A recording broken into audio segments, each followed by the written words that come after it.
नमस्कार। भारतीय योग संस्थान द्वारा आयोजित छठे अंतर्राष्ट्रीय योग दिवस समारोह 21 जून 2020 में आप सभी का स्वागत है।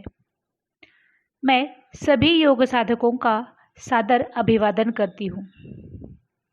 योग साधना शुरू करने से पूर्व ग्रीवाचालन क्रिया यानी सूक्ष्म क्रियाओं का अभ्यास किया जाता है। इसमें पहला, पैरों में कंधों जितना अंतर और हाथ कूल्हों पर रखकर क्रियाओं को करें। गर्दन को आगे पीछे दाएं बाएं झुकाएं। दाएं बाएं तथा गोलाकार में उसे घुमाएं। उसके बाद स्कंध संचालन क्रिया, इसमें पैरों में 3/4 का अंतर रखते हुए दोनों भुजाओं को श्वास भरते हुए बगल से ऊपर की ओर ले जाकर कंधे वाले भाग को ऊपर की ओर खींचें। कंधों को गोलाकार घुमाएं। इसकी आवृत्तियां करें। इसके बाद सूक्ष्म व्यायाम पूर्ण होने के बाद पद्मासन लगाएं। पद्मासन लगाने में इसकी विधि इस प्रकार है। दोनों टांगों को सीधा करें, एड़ी पंजे मिलाएं, पंजे ताने, दाई टांग को मोड़ते हुए एड़ी को नाभि के बाईं ओर पेड़ पर स्थित करें। बाई टांग को मोड़ते हुए एड़ी को इस प्रकार नाभि के दाईं ओर पेड़ पर स्थित करें कि दोनों एड़ियों में कम से कम दूरी हो। दोनों घुटने पृथ्वी पर हो। दोनों हाथ घुटनों पर ज्ञान मुद्रा में रखें।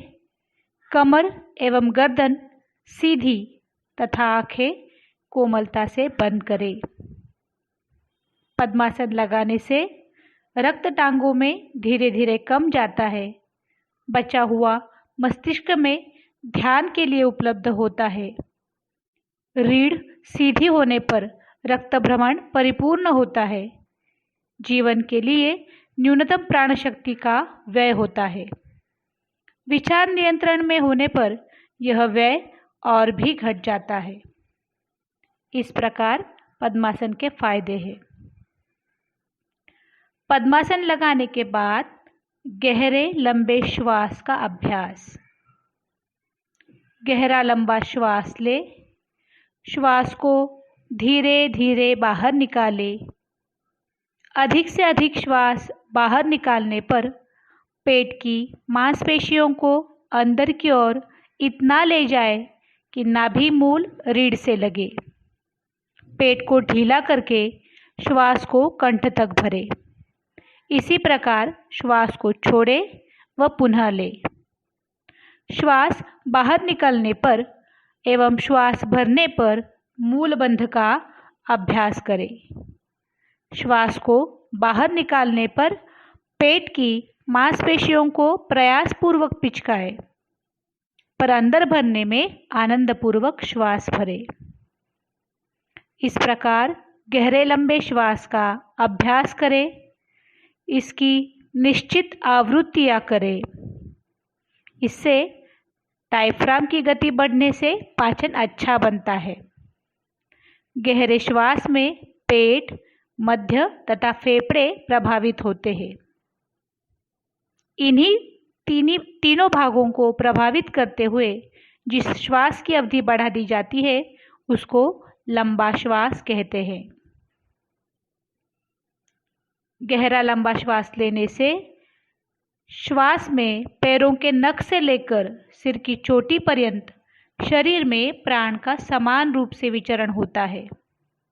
फलस्वरूप रक्त भ्रमण के परिपूर्ण होने से समग्र अंग एवं प्रणालियां स्वच्छ होती है और आगे की क्रियाओं को विशेषतः एकाग्रता में सहयोगी होती है। गहरा लंबा श्वास कुंभक की अवस्था बढ़ाने तथा मन के नियंत्रण में अति सहायक है। गहरा लंबा श्वास का अभ्यास करने के पश्चात ओम की ध्वनि 3 बार। ध्वनि उच्चारण के लिए प्रमुख बातें ध्यान में रखनी है। श्वास भरने के बाद मुख गोलाकार, ध्वनि 2 से 1 के अनुपात में।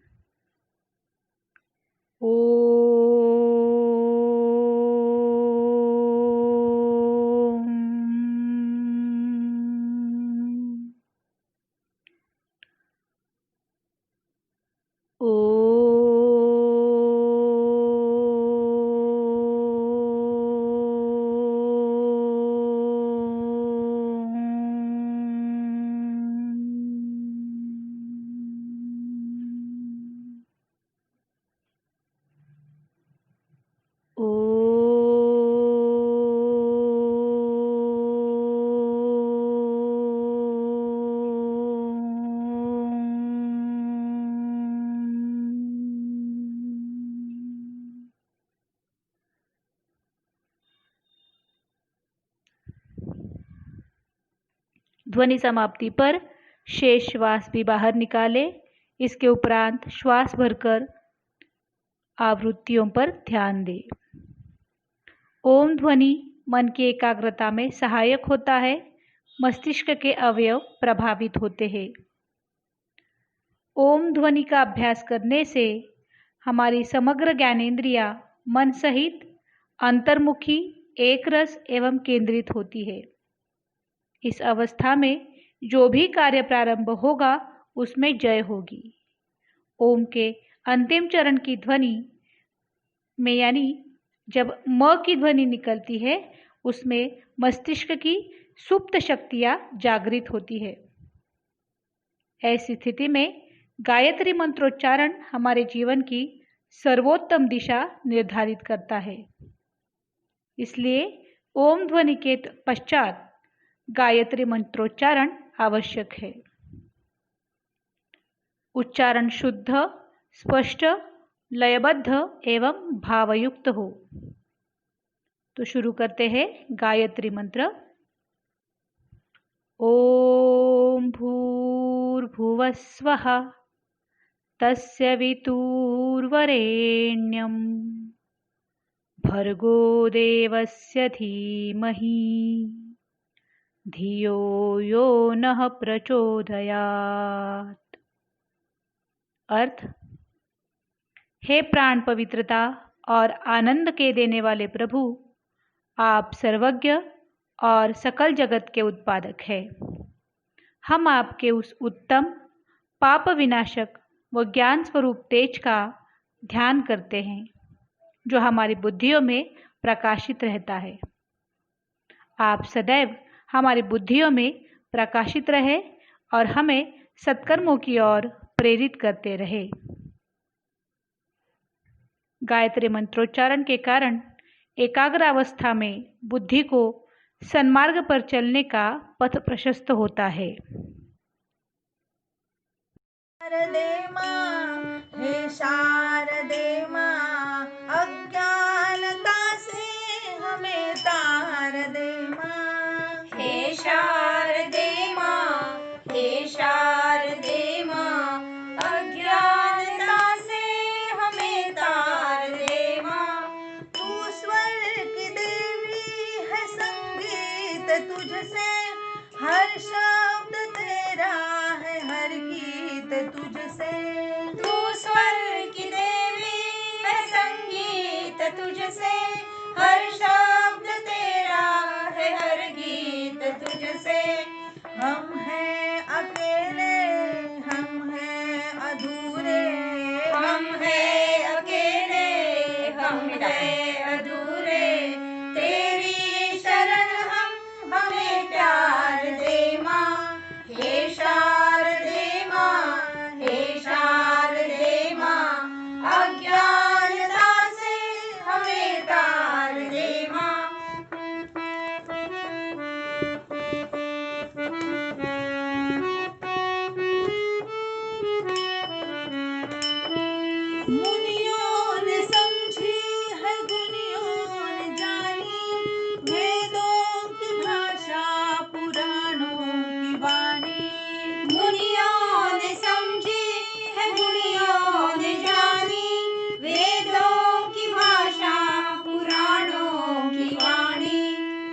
भी तो समझे, हम भी तो जाने, हम भी तो समझे, हम भी तो जाने, विद्या का हमको वरदान दे माँ, हे शारदे माँ, हे शारदे माँ, अज्ञानता से हमें तार दे माँ।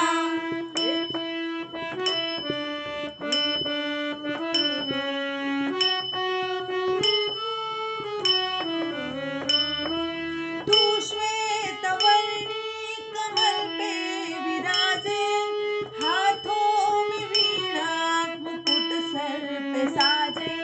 तू श्वेतवर्णी कमल पे विराजे, हाथों में वीणा मुकुट सर पे साजे। मन से हमारे मिटाकर अंधेरे, मन से हमारे मिटाकर अंधेरे, हमको उजालों का संसार दे माँ, हे शारदे माँ, हे शारदे माँ, अज्ञानता से हमें तार दे माँ, हे शारदे माँ, हे शारदे माँ, अज्ञानता से हमें तार दे माँ, अज्ञानता से हमें तार दे माँ, अज्ञानता से हमें तार दे माँ।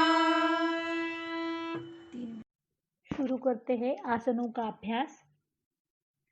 सर्वप्रथम आसन पर खड़े हो जाए।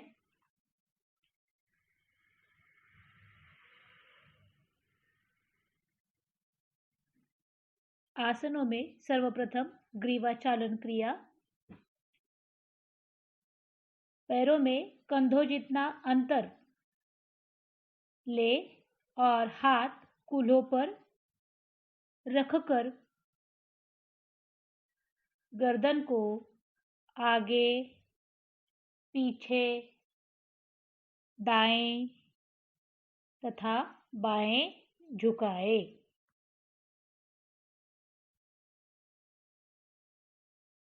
इसके पश्चात गर्दन को दाएं बाएं तथा गोलाकार में घुमाएं। यह क्रिया कम से कम 3 बार करें।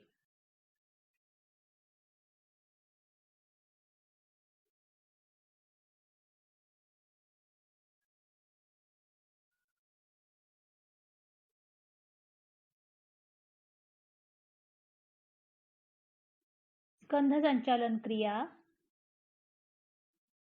स्कंध संचालन क्रिया करते समय पैरों में 3 से 4 अंतर रखते हुए दोनों भुजाओं को श्वास भरते हुए बगल से ऊपर की ओर ले जाकर कंधे वाले भाग को ऊपर की ओर खींचे।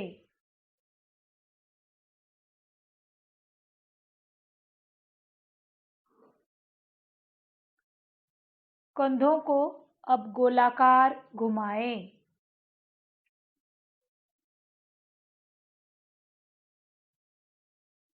कंधों को गोलाकार 3 बार घुमाएं। विपरीत दिशा में फिर से 3 बार घुमाएं।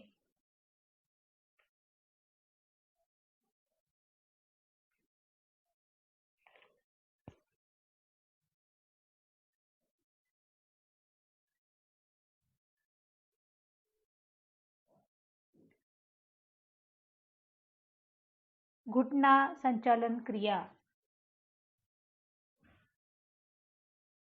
आसन पर खड़े होते ही दोनों पैरों में कंधों जितनी दूरी रखें।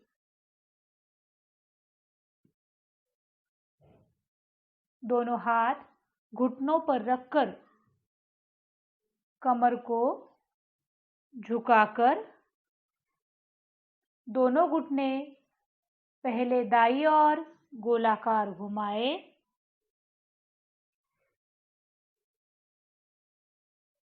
फिर बाईं ओर गोलाकार घुमाएं। इस प्रकार 3 बार यही क्रिया करें।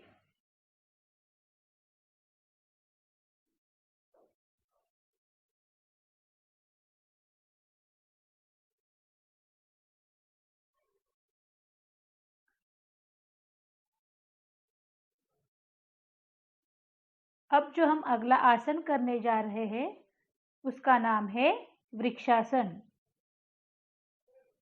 इस आसन को आर्थराइटिस तथा मोटे व्यक्ति संभवतः न करें।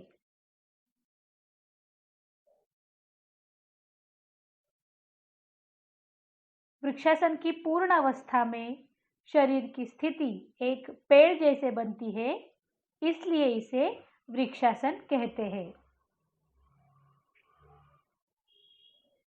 आसन पर खड़े हो जाए, दोनों पैरों के बीच उसे 3 से 4 इंच की दूरी बनाकर खड़े रहे।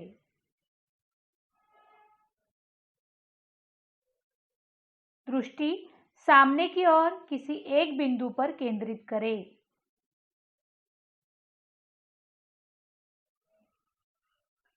अब दाएं पैर को मोड़ते हुए एड़ी को, भुजाओं को बगल से ऊपर की ओर ले जाते हुए दोनों हथेलियों को आपस में मिला दें।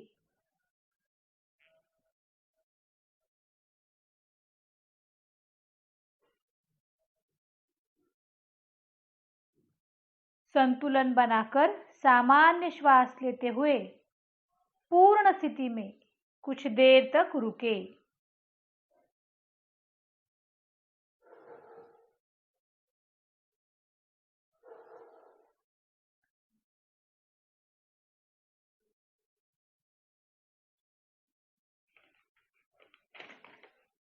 सराव करने पर यह क्रिया उत्तम स्थिति में हो जाती है।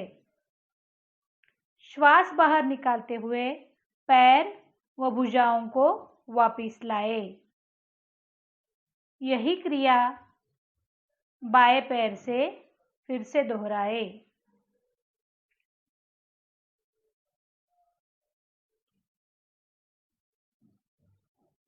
इस आसन के करने से स्नायु तंत्र के दोष ठीक होते हैं।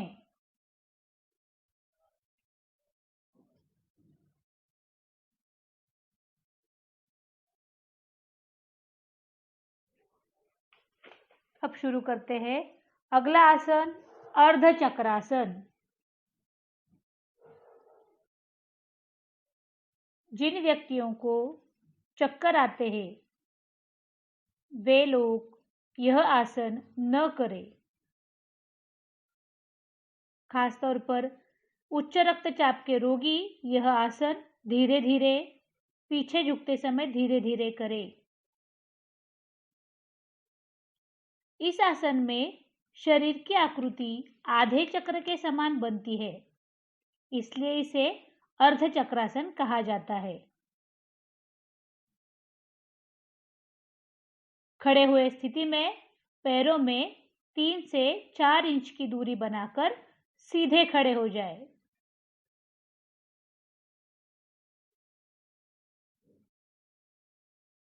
भुजाएं शरीर के साथ लगी हुई।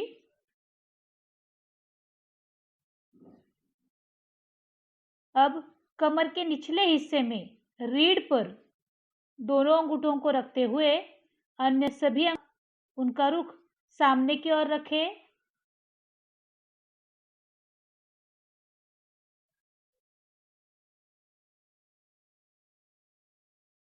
अब सिर को पीछे की ओर अधिक से अधिक झुकाते हुए गर्दन की मांसपेशियों पर खिंचाव का अनुभव करें।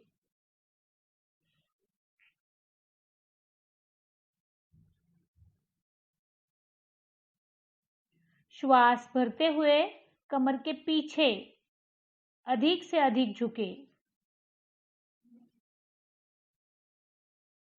पूर्ण स्थिति में कुछ देर क्षमता के अनुसार रुके।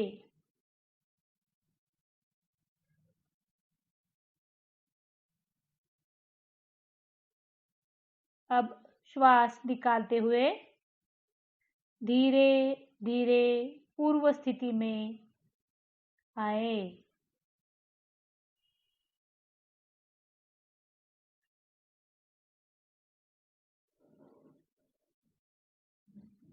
अर्धचक्रासन करने से सर्वाइकल स्पॉन्डिलाइटिस व लंबर स्पॉन्डिलाइटिस की व्याधियों को ठीक करने में सहायता मिलती है।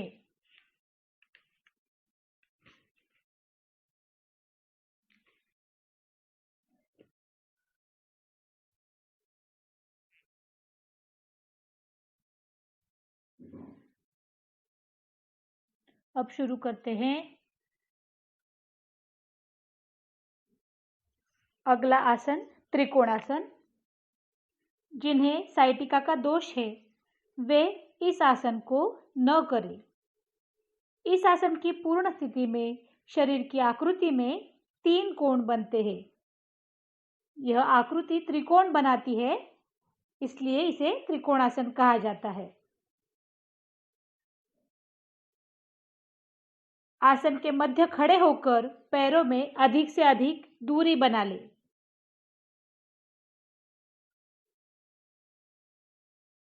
दोनों भुजाओं को बगल से कंधों के स्तर तक उठाए ताकि भुजाएं पृथ्वी के समांतर हो जाए। हथेलियों का रुख पृथ्वी की ओर हो।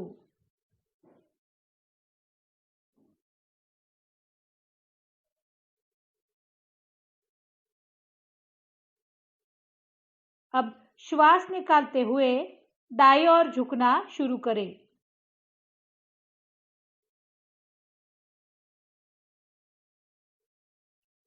अंत में दायां हाथ दाएं पैर के पीछे रख दे।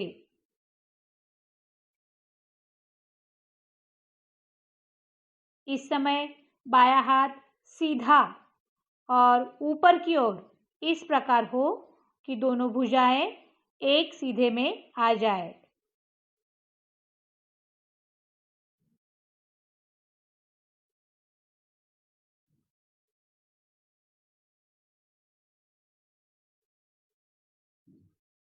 अब बाई हथेली का रुख सामने की ओर करते हुए सिर को बाईं ओर घुमाकर बाएं हाथ की मध्यमा अंगुली को देखें।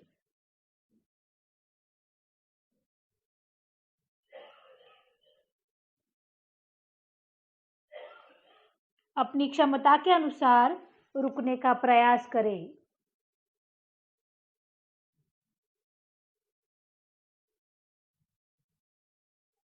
अब श्वास भरते हुए पूर्व अवस्था में आकर शरीर को शिथिल कर विश्राम करें।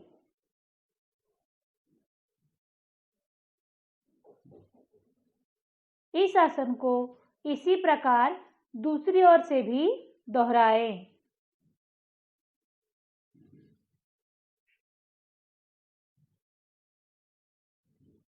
यह आसन करने से जांघ व कमर की मांसपेशियां मजबूत होती हैं।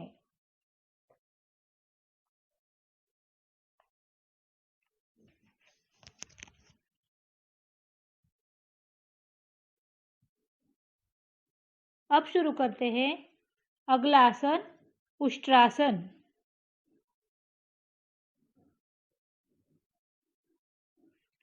जिन व्यक्तियों को चक्कर आते हैं वे यह उष्ट्रासन न करें। उष्ट्रासन करने से पूर्व अपने आसन पर बैठ जाए। वज्रासन में बैठे।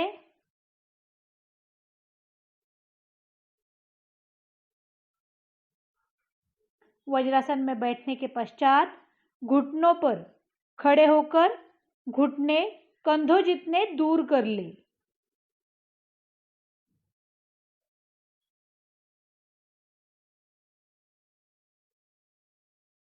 अब दोनों पैर समांतर और पंजे लेटे हुए स्थिति में।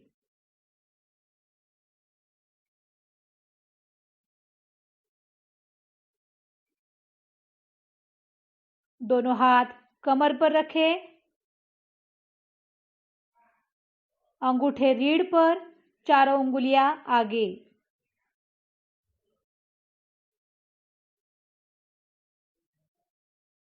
अब श्वास भरते हुए कमर से पीछे की ओर झुके,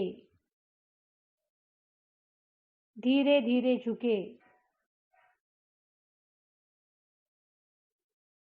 जब तक रीढ़ पीछे की ओर पूरी तरह न झुक जाए, हाथ न छोड़े।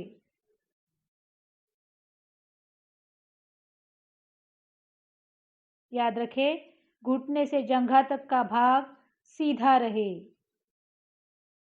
श्वास सामान्य रखें और ध्यान रीढ़ पर रखें।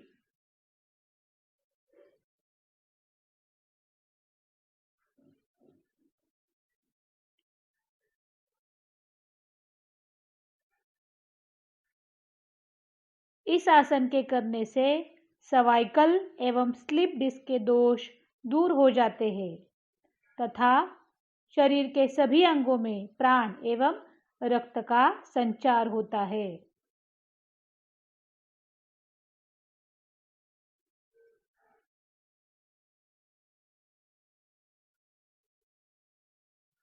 पूर्व स्थिति में धीरे धीरे वापस आए।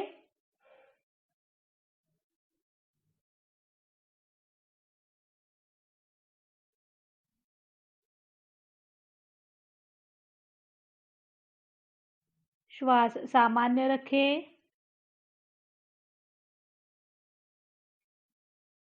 अगला आसन शशकासन। शशकासन करने से पूर्व जिन्हें कमर का दर्द है वे शशकासन ना करें तथा गर्भवती महिलाएं इस आसन को न करें।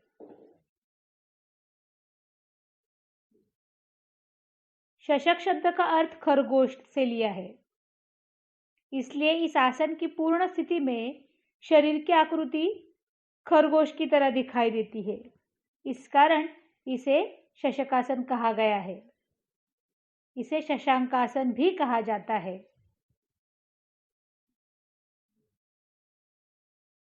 वज्रासन में बैठे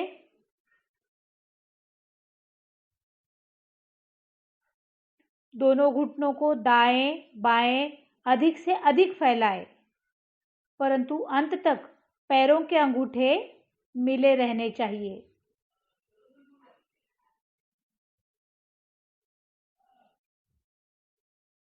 अब दोनों हथेलियों को जंघा के मध्य पृथ्वी पर रख दें।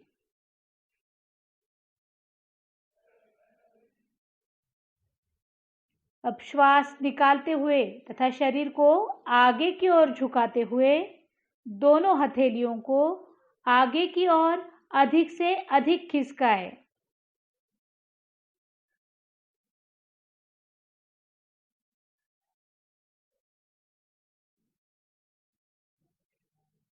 अंत में ठुड्डी को पृथ्वी से लगा दे। आगे की ओर देखते हुए पूर्ण स्थिति में सामान्य श्वासों के साथ कुछ देर अपनी क्षमता के अनुसार धीरे धीरे श्वास भरते हुए वज्रासन में वापस लौटे।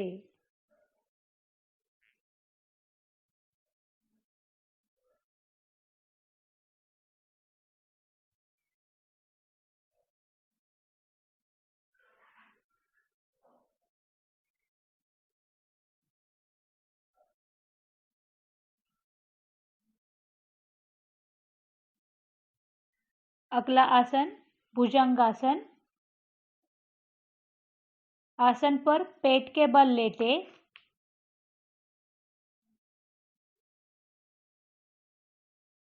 एड़िया पंजे मिले हुए, पंजे खींचे, दोनों भुजाएं मुड़ी हुई,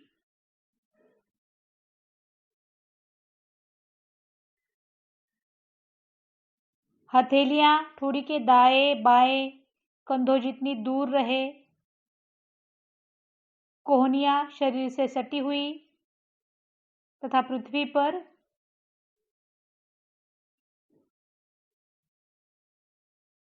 माथा पृथ्वी पर लगा हुआ, गर्दन को अधिकाधिक मोड़े,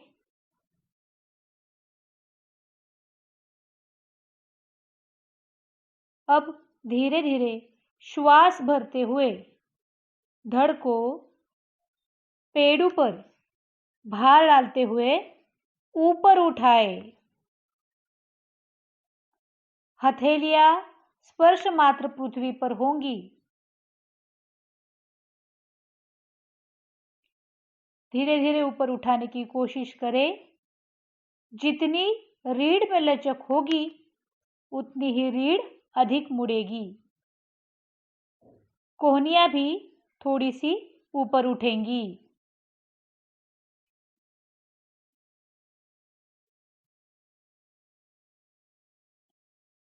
धीरे धीरे श्वास सामान्य लेते हुए ध्यान विशुद्धि चक्र पर। अब श्वास को बाहर निकालते हुए धड़ को धीरे धीरे नीचे लाए। माथा पृथ्वी पर टिका हो और शिथिलासन में विश्राम।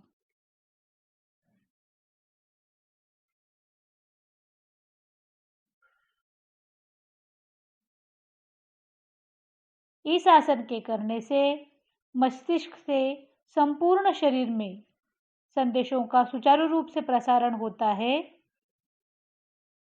और महिलाओं के मासिक धर्म की अनियमितताएं दूर होने में सहायता मिलती है।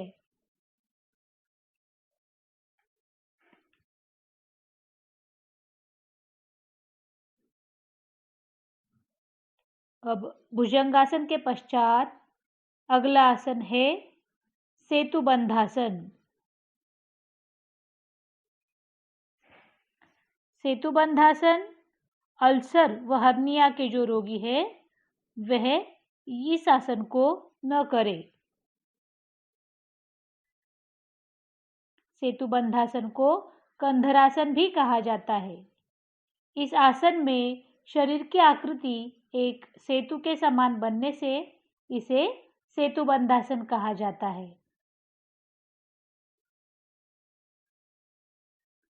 आइए सर्वप्रथम आसन पर पीठ के बल लेट जाएं।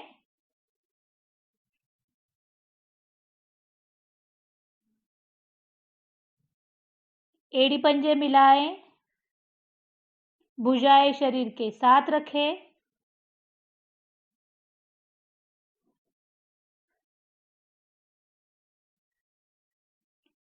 अब दोनों पैरों को घुटनों से मोड़ते हुए एड़ियों को नितंबों के पास ले जाएं।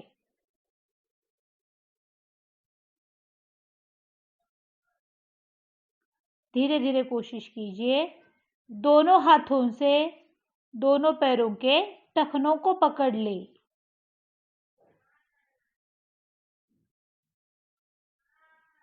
अब श्वास भरते हुए धीरे धीरे अपने नितंब को व धड़ को ऊपर की ओर उठाने की कोशिश कीजिए। ऊपर की ओर उठाए, कंधे व सिर पृथ्वी पर हो।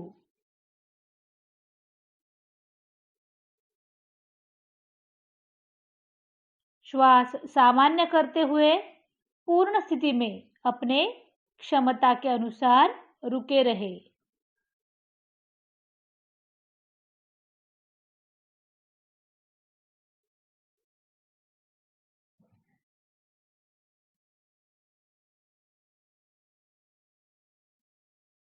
अब श्वास निकालते हुए धीरे धीरे स्थिति में पूर्व स्थिति में वापस आ जाए। धीरे धीरे पूर्व स्थिति में वापस आए। अब शरीर को ढीला कर शवासन में विश्राम करें। सेतुबंधासन करने से साइटिका व पीठ के दर्द को ठीक करने में सहायता मिलती है तथा पाचन और निष्कासन क्रिया सहज बनती है।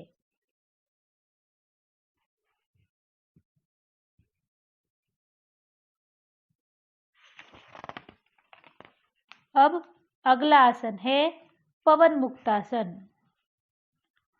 पवन मुक्तासन आसन करने से पूर्व सर्वाइकल तथा स्लिप डिस्क और हृदय रोगी इस आसन को न करें।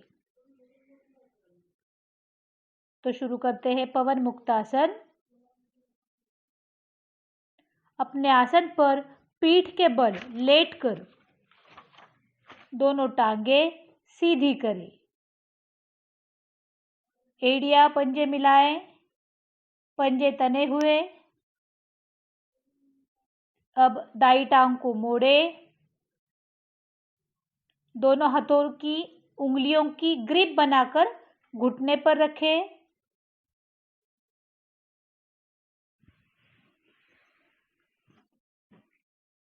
अब श्वास भरें। श्वास भरकर जंघा से पेट को अधिकाधिक दबाएं।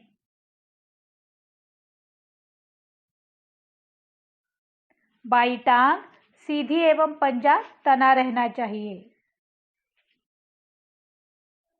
अब श्वास को बाहर निकालते हुए नाक घुटने पर लगे। इसमें ध्यान मणिपुर चक्र पर हो।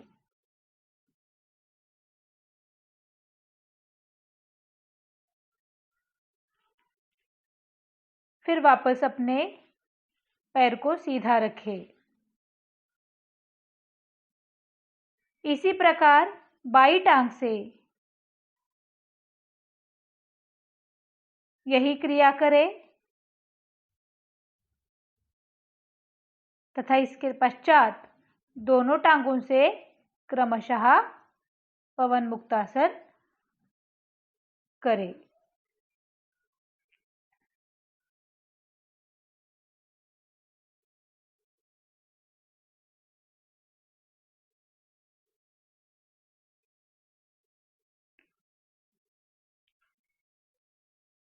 इस आसन के करने से शरीर के वायु विकार दूर हो जाते हैं, पेट का मोटापा कम हो जाता है, पीठ की मांसपेशियों में अतिरिक्त चर्बी कम हो जाती है।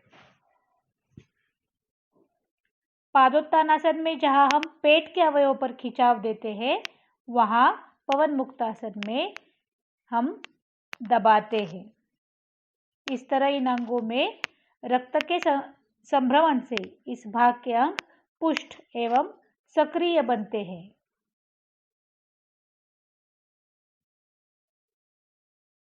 अगला आसन है दीर्घ शवासन। आसन पर पीठ के पल लेटिए। शरीर को ढीला रखें। एड़ियों में सुविधाजनक अंतर रखें। हथेलियां ऊपर की ओर, हथेलियों का रुख ऊपर की ओर।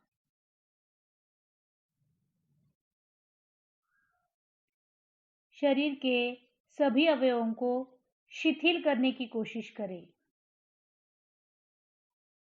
शवासन में हमें शव जैसा नाटक करना होता है, सोना नहीं। आंखें बंद करके जागृत रहना है।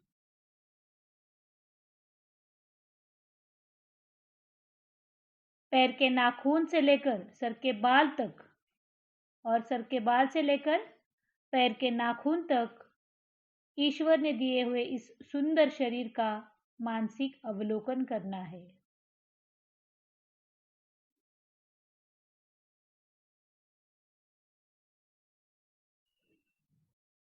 बाह्य शरीर ढीला होने पर आंतरिक प्रणालियों को धीरे धीरे धीमे करना है।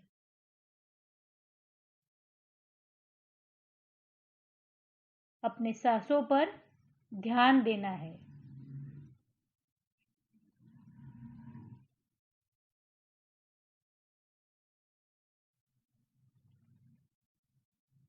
हमें संकल्प करना है कि मेरे 24 घंटों में से 1 घंटा मैं मेरे मानसिक और शारीरिक स्वास्थ्य के लिए नियमित योगाभ्यास करूंगा तथा करूंगी।